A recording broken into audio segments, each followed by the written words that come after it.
Well, we're delighted to welcome back Lee Allinson after a couple of weeks. Lee, how are you? Yeah, on the mend, getting better. I thought it was important to try and get back on here today, and for my mental health, really, it's been a really tough couple of weeks. Sort of seen no light at the end of the tunnel for a couple of days there, but now on the mend and slowly feeling better and looking forward to getting back on here and talking and getting some of the players back. So we don't want to go into too much detail with what was wrong with you because it wasn't very nice, but you're really very poorly, weren't you, for a bit? Yeah, I mean, I think looking back now and Faye will tell you that I was probably quite fortunate in the end that, you know, it was left quite a long time. It was on the Friday that I first felt that the problem and they weren't going to operate on the Tuesday when they'd arranged to operate. And I think if they had left me much longer, I was probably in a little bit of trouble. So, listen, they got it out. They had to do what they'd done. And, you know, I was out the next day and, listen, really thankful to the NHS, especially the nurses and the doctors. They were fantastic and they did really look after me in the end after a little bit of an argument from Faye and dropping me off there, but after they'd refused to operate. And as I say, I was very lucky I had Faye that day because they wouldn't have operated. And as I say, again, I would have been in trouble. So I'm very lucky and fortunate. And listen, hopefully back out and ready to get fit again and healthy. Well, it's good to see you back. So before we talk about other footballing stuff, time I think to announce the April Snowball lottery results. So over to you. So first prize was £235.50. Was ball number 83, and the winner was John Rogers. So John Rogers, Secretary of the Supporters Trust, and John, who's put on organised an amazing job with the Legends against first team game, which is this afternoon as we're recording this. We'll talk about that. So that's the first prize to John Rogers. Second prize, I think there's a little bit of a fix here, if I'm perfectly honest. What's happened? £117.75. Ball number 189, and it goes to Steve Litton. Come on! About time! Excellent, Lee. Look, is 25% all right for you, mate? Listen, I've let you beat the manager 3 weeks running. No, well done, mate. Congratulations. Bit of a fix.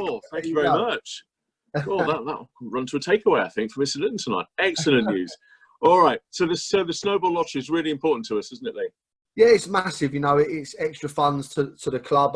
All the players are entered in it, the management team, the supporters, and the more balls that we sell, the more money goes to the football club and helps build what we're trying to do at the football club. So the more people we can get involved in it, the better. You've seen the prizes there, some great prizes, money wise, and you know, it's just a great thing to have around the club. And listen, it boosts us, and if it helps us bring in an extra player or helps us do something better at the football club, that's why we do it. And as I say, we're all entered into it, and hopefully one day I might win it.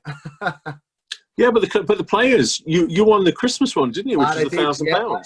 That was a lot of money. You know, it was amazing. They won it at Christmas. It was over £1,000, and I think it's gone towards their night out, whenever that will be, probably in about 2024. But yeah, no, it's as I say, it's just a really good thing to have around the football club. It creates a little bit of excitement as well when we do the draw, and it does help with what we're trying to achieve at the football club. Excellent. Well, it's a kind of a Hendon fundraiser with the Snowball lottery, and obviously the game that's online this afternoon. Talking about fundraising, Betty continues to go from strength to strength. When we last spoke, I think we were talking about David Beckham having sent a signed shirt through. Since then, well, how much money has she raised now? She's over 11,500. Incredible. Near on 12. Amazing. We just had walked and met someone from Arsenal Football Club. They've gone and got us a signed shirt.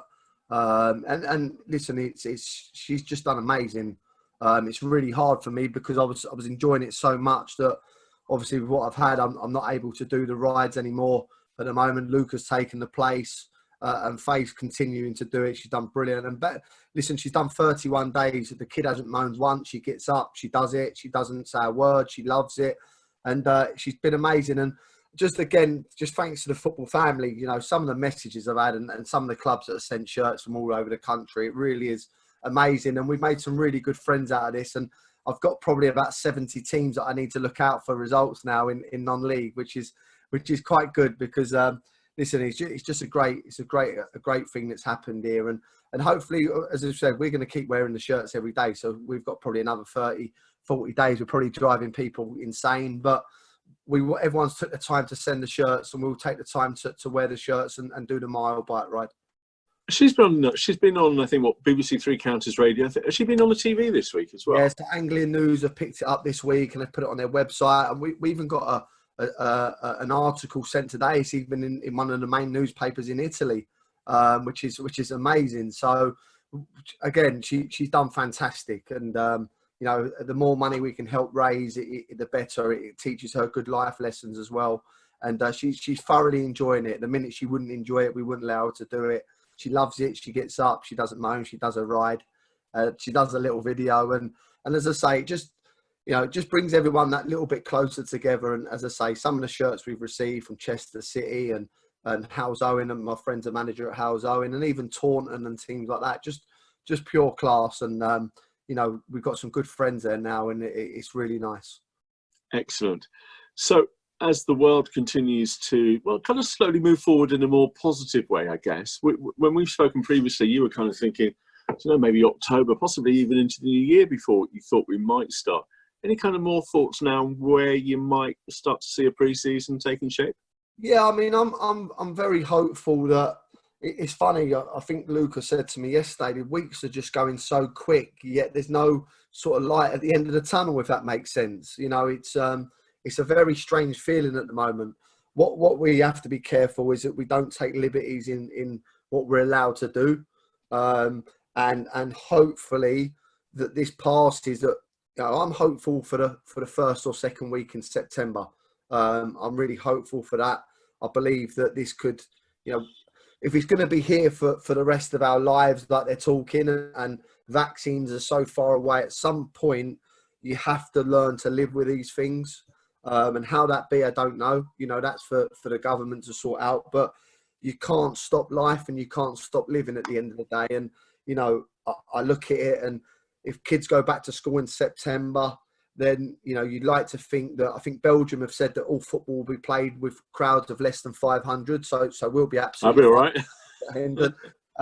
We'll have a sellout every week. We'll have $4.99 and it'll be brilliant. Exactly. If we get that opportunity, they have to find a way of allowing us, because theatres, pubs, clubs, restaurants, it will all shut down. So they have to find a way, and that's the same for football clubs. They have to find a way. The thing that getting me at the moment, I watched the German football last week. It was absolutely farcical. I preferred watching England versus Cameroon 1990 because there's no crowd. It's so poor. I think I've said from day one, everything should be ended. I've always been a believer in points per game, but the decision that the Football League have come out this week with, we'll end it and do points per game. Well, that's great, but how can you do it for 5 divisions in terms of the conference as well and not do it in our divisions? It's so wrong. It has to change. And, we have to all come in line. We all need help. At the end of the day, it's not just about the Premier League and the Football League. This is our livelihoods as well. So hopefully I can see us back in, maybe, we'll be able to do training in groups of 10 for an hour with no showering, no contact, but a 2-metre rule in place early in sort of August time, and then maybe look at playing football matches at the middle of September.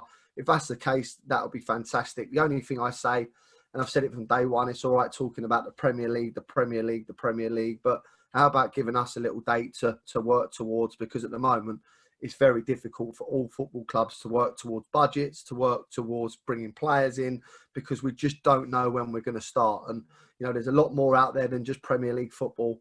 There's life in non-league football, Sunday football, kids football, and we'd like to know ourselves, because they talk a lot about mental health. Well, at the end of the day, a lot of people's mental health is sane when they've got football in their life, or they've got tennis, or they've got other sports in their life. So give us a little something to work to. And if that's the case, we can move forward then and hopefully plan and prepare for a pre-season. And if it gets put back, then no problem. So let's say we're going to start second week of September. We get to the first week of September, they say we're going to put it back a month. Absolutely fine. We can deal with that. But give us something to work to would be nice. So you mentioned there, players and player budgets and stuff.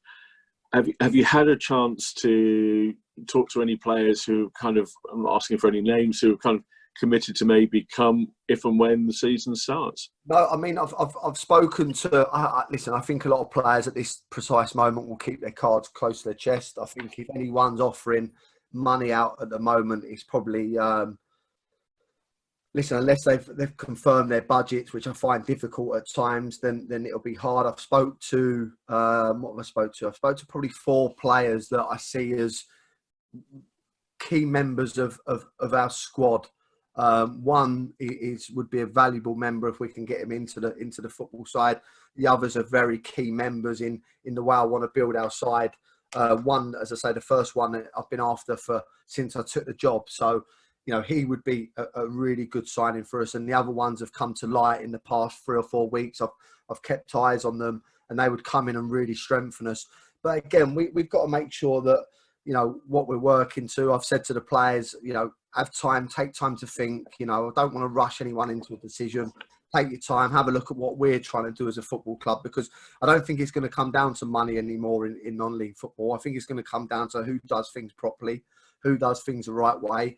It sounds funny, but who's got the best training kit, who travels the best on the coaches, who's got the best kit on a Saturday, who's got the best socks that are nice to wear, because that's what it's going to come down to in the end, because money, unfortunately, is going to be, I think as a football club ourselves, we're in a good position that, we don't overspend, but a lot of them clubs that have been spending a lot of money are not going to have that money anymore. So players that go and maybe look at other stuff and maybe go, do you know what, it's a bit more about the enjoyment, the changing room, and what we're trying to do as a football club. And if we can do that, then, I'm sure we'll pick 3 or 4 up that we're looking at. And if we get them, they'll make us strong. But who knows, someone could come in at any point and take these players off us, offer them silly money. What will be, will be. The one thing I know is, speaking to a few people, there's going to be so many players floating around in this pre-season because people can't carry big squads in higher divisions, and especially League One, League Two. They're all going to filter down to Conference, Conference South. Conference and Conference South players will filter down to our division. And listen, we could end up having a really, really strong league this year. We're not going to know until we get a date when we can start, and what we're looking at, we don't know. But on the player front, I've had some really good conversations with 3 or 4. Love to get them all in on board because I feel they make us really strong. And we'll see. We're still a long way away. So we're talking about getting new players in, and even though we're in the just past the middle of May, you've got a team in the Conference South, Hemel, who have sacked their manager this week. It seems a strange decision, maybe. What do you think? Yeah, I mean, it comes down to probably finances, and the one thing I'll go on record to say is when I first took the job at Hendon, and I didn't feel that we were anywhere near as good as we needed to be. I spoke to Sammy, and he was very kind enough to give us Isaac Galliford for a month. So I'll thank Sammy for that. I sent him a nice text when I see that he'd lost his job, because it's not nice seeing anyone lose their job. I don't get managers that don't want to talk to other managers and can't stand people. And at the end of the day, we're all trying to do the same thing. I don't want to see anyone out of a job, and it's probably going to be very difficult for Sammy because he's had a really good managerial career and playing career, and it just probably hasn't quite happened for him at Hemel. But I'm sure he'll go on and kick on elsewhere. It just obviously it's probably just come down to maybe finances, budgets, and it's going to happen all over. You're going to see a lot of this. You're going to see a lot of this. You're going to see a lot of managers lose their job. You're going to, and maybe not even that, but you might see a lot of players leave big clubs that you're not expecting to see, because it's just the times that we're in, and we don't know what's happened at Hemel. But Sammy, it's hard for him, but he's going to go a different way, and no doubt that he'll get another very good job and kick on again. It's just, unfortunately, it's football, and it's a cruel world, and it's one of them things at the moment. Okay, so that's their issue. You're our manager for this season at least, and hopefully many more.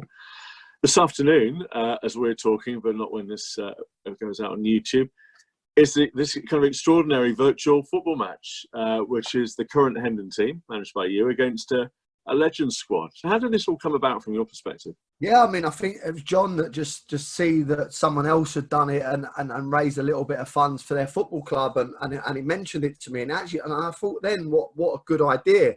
I didn't think it'd go as well as what he's done, to be honest. You know, I think he's raised a fantastic amount of money. It looks a fantastic idea. I had to name a squad over to him, and just a really good thing to do for the football club. The fans have supported it, which is great. I think they sponsored Darren Curry the other day, which is brilliant, and just a really, really good thing to do. And as I say, at the moment, you know, if you look at our football club, we've lost our golf day, we've lost our. We were going to do a Hendon versus Edgware over 35s game to raise a little bit of money. We're going to do a few things that would have brought some extra funds into the club. So, you know, to do this and raise the money that John and the other staff have raised is fantastic, and what a great idea, and hopefully it will go really well this afternoon. And if we're in this lockdown for another 3, 4, 5 months, we might have to do it again, you know, but it gives someone something to watch and look at, and hopefully we'll get the win. So I was going to say, your team tactics against some players who might be in their 70s now, what are they going to be there? You're going to go easy on them?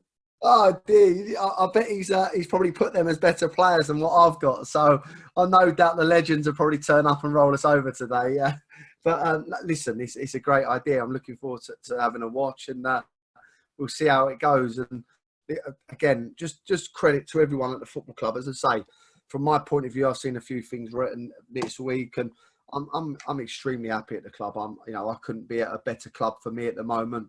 I've always said I'm ambitious. I've never said otherwise. But I'm ambitious with Hendon Football Club. It's a fantastic club, great people at the club, and I'm extremely happy. You know what? I'm at a point where when I'm able to drive and get out in the car for a little bit longer than 5 minutes, then you know, I'm just going to drive up to the club with Faye, and I think I'm just going to go and stand on the middle of the pitch for 10 minutes just to have a look and get that feel back, because I'm missing it. As I say, I've been in a bad place probably up until yesterday with what had happened, and I just want to get back out there. I miss it massively at the moment. Okay, so that's all to come. Next Saturday, we will be hopefully recording round 4 of Beat the Manager. Now, I don't know how you've managed to win 3 of them on the trot. Sam Corcoran couldn't make today, but he's promised to be back for next week. So are you confident of going 4-0 up? Or do you think the players are going to narrow the deficit? Well, it's a couple of things. I don't know how Sam's not made today when we're in lockdown. So he's probably had a bend last night, and he's probably steaming. You think he's chickened out? Yeah, I reckon he has. And as I said, when Cyrus messaged me this week and said, "When do you want to get back at it?" Today, I need to get some sanity back in my life, and I love doing things like this. And we'll get it back next week. I'm looking forward to it. As I say, I want to go 4 unbeaten.